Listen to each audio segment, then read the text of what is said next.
Our last unit in this program is the unit on moral theology, and our unit virtue will be justice.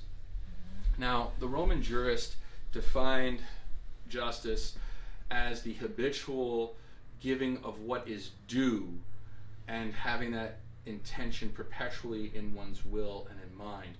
So giving one what they are due is justice. And we see justice enacted in all different relationships.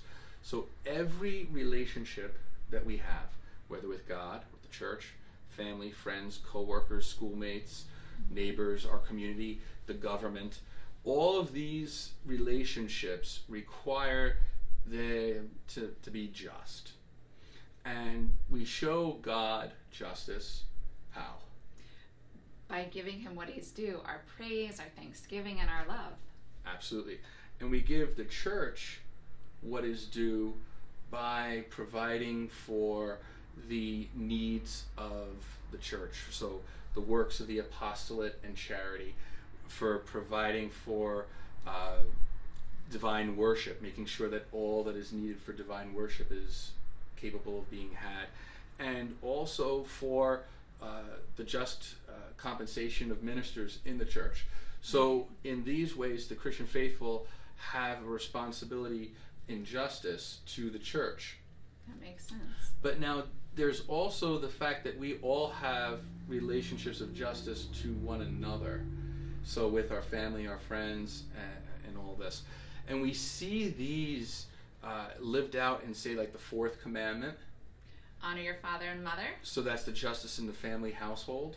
We see justice given to greater society in the 5th, 6th, 7th, and 8th commandments. Absolutely. Right? Because we're not supposed to murder each other. That would be unjust. We're not supposed to be engaged in illicit relationships with each other, because that would be contrary to justice. Right. It would be contrary to justice to steal. It would be contrary to justice to lie and be untruthful. All right, so we see how justice is actually the virtue undergirding all relationships. Wow. But we also see that justice there's something that goes beyond justice, because justice is just giving what is due. Now, God calls us to love.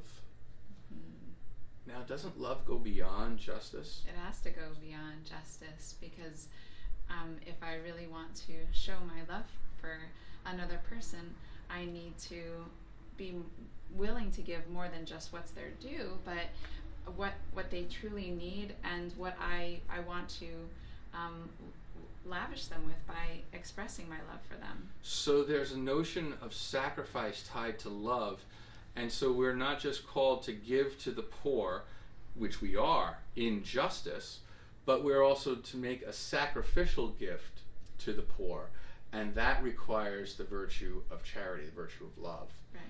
Now, there is one other thing. We should make a gift of ourself. Justice without that notion of gift, it gets trampled upon. So we see this notion of gift tied to justice in the person of Jesus Christ, because he made a gift of himself in the incarnation, a gift in of himself on the sacrifice of the cross, and a gift of himself in his resurrection, which will ultimately provide for us our own resurrection of our own bodies. And so if justice doesn't also have this notion of gift, then, like Pope Benedict said in his social encyclical Caritas in Veritate, once again, justice will become too rigid and too narrow of a notion and fail to come to its full fruition. And we are fully who we are meant to be by giving of ourselves.